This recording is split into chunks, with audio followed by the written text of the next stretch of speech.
Hello everybody, it's that college football guy here with another video. Well, best laid plans, right? Mad at myself. Was gonna be doing the week 5 recap today. Went through all the stuff, got my bag, got all of it, had all the paperwork in it, and I realized something. All the notes I took on all the games, detailed notes, I left them at the house. Continue on the road. Oh, shut up. Love it when the GPS talks, right? Basically, I'm here in West Memphis, Arkansas. The big load I'm doing, I left the house at about 4:30 in the morning in Tennessee. Got to my yard a little after 5. Supposed to pick up an empty trailer to take it to Huntsville. Well, some idiot who got reamed out by the driver coordinator for overall the driver managers reamed this guy out because the 3 trailers that were supposed to be left in Shelbyville that had lockouts on them for us to use for these 3 loads going west, they gave away. They weren't supposed to.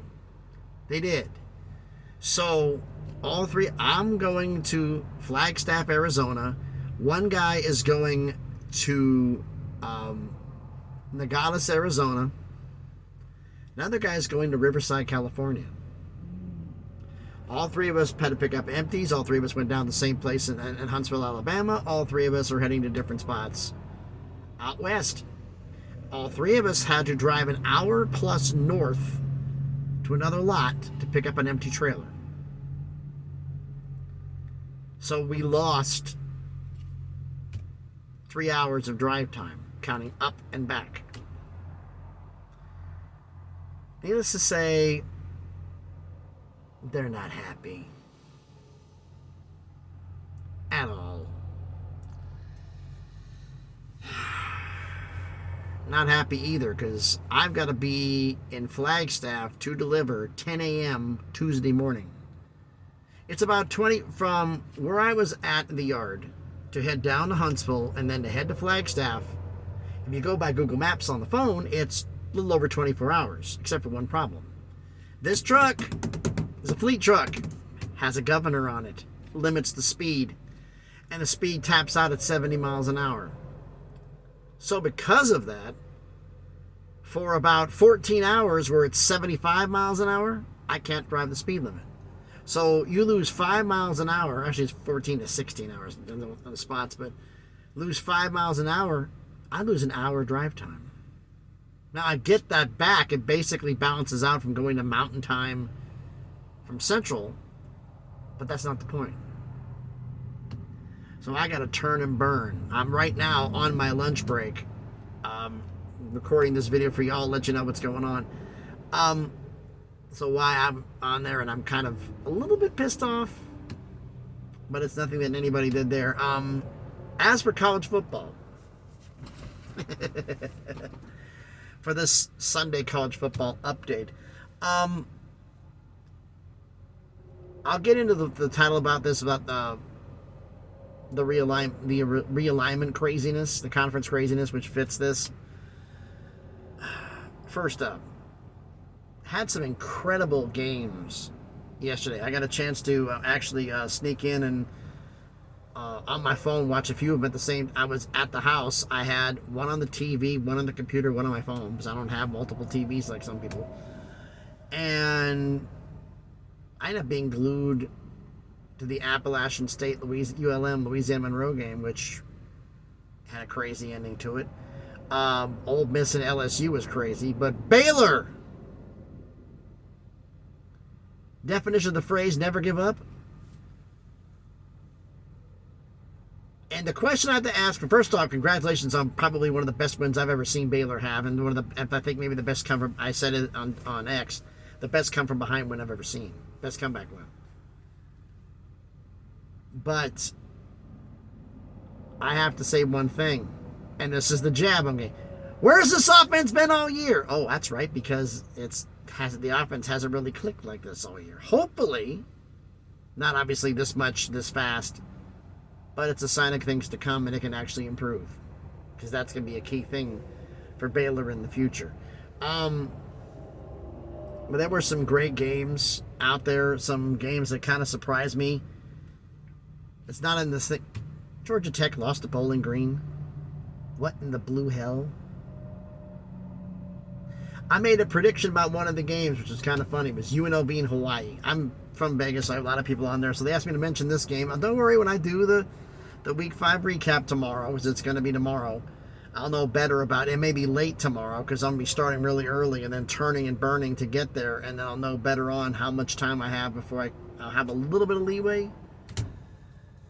So I'll be able to spend some time finishing things up. I'm going to be spending my dinner break writing and eating at the same time, getting all my notes finished up. So I finish recording this and start loading this, I'm doing some more notes. Irresistible force being the immovable object. Hawaii's defense hasn't allowed more than 20 points, really keeping defense down. UNLV, other than Michigan, scoring 40 a game. Well, they scored 44 on Hawaii.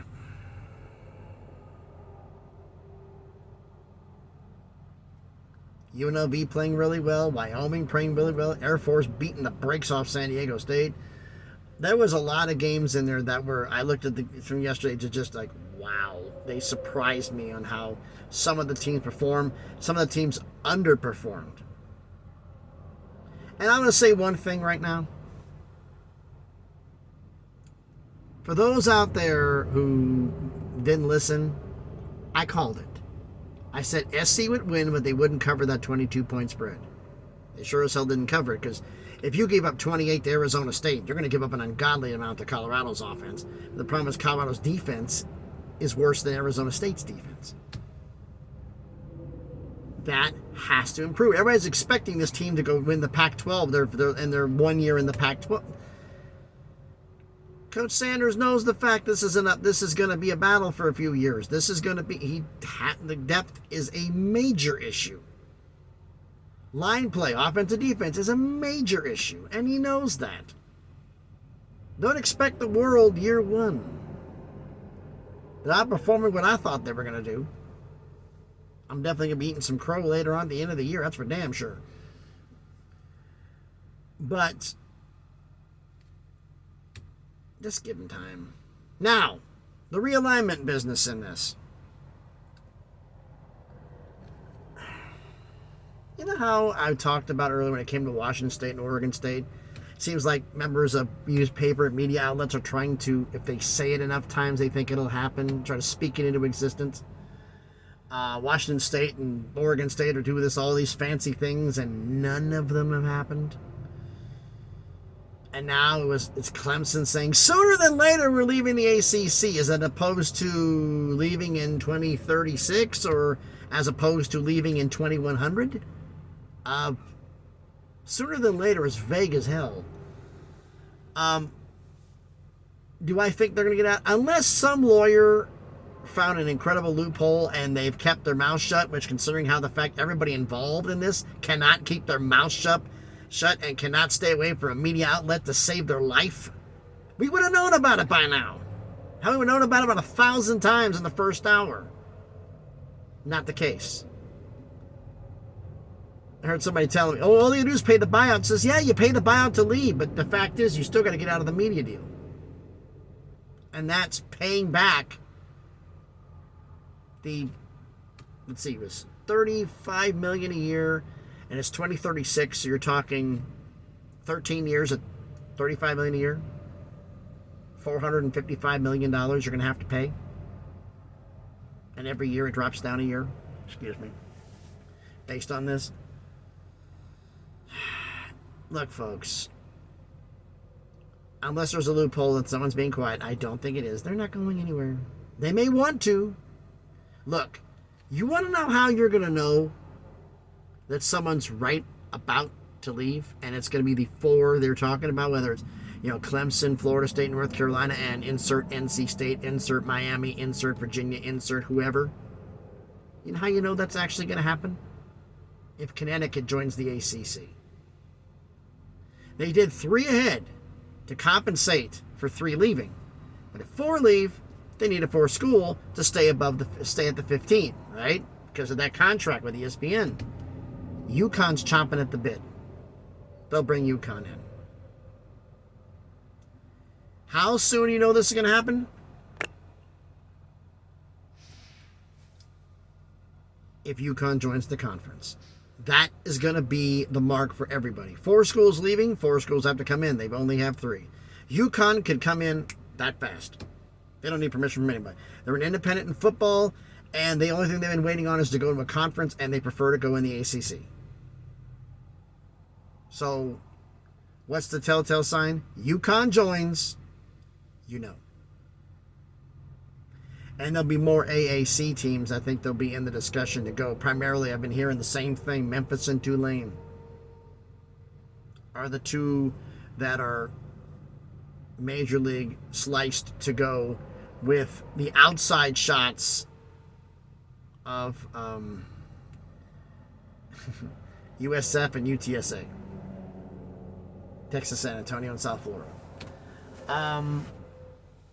So we'll see about this. So this is number one. Everybody's saying they're going to make news. They're not doing it during the season. That screws up a lot of things. You make the announcement after the season. That's when it's expected. You don't do it during the year. You screw a whole bunch of stuff up. Not to mention distracting your own team. So do I think it's going to happen? Eventually the ACC, the teams are going to leave the ACC. That's eventually going to happen. The ACC is going to have a new look. As to what, how, whatever, I have no idea. But changes will happen. I have a funny feeling it's going to be in about a decade.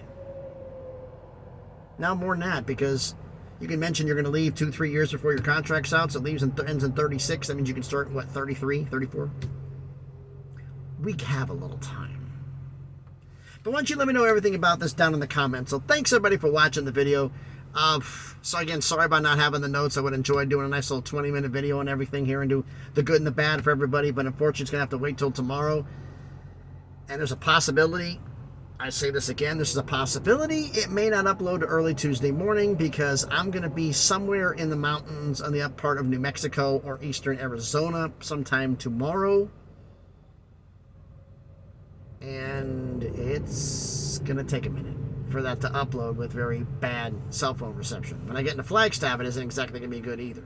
And then I don't know from there on Tuesday morning where I'm going. So you're going to have to bear with me on the videos. It may be, I want to upload them, but it may be how long it takes from the upload I have no control over. I may be just doing little short little bits here venting about stupidity. So be prepared.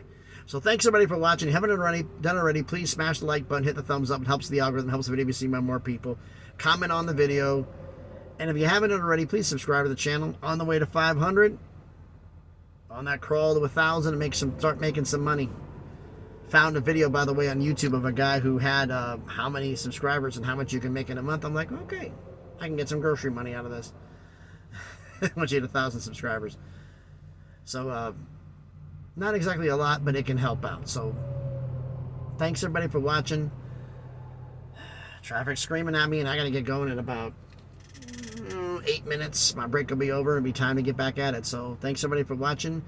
Be safe. We do have state troopers out on the highway right now. They're still checking, but not as bad, so I think it's about over. And please, be good to each other.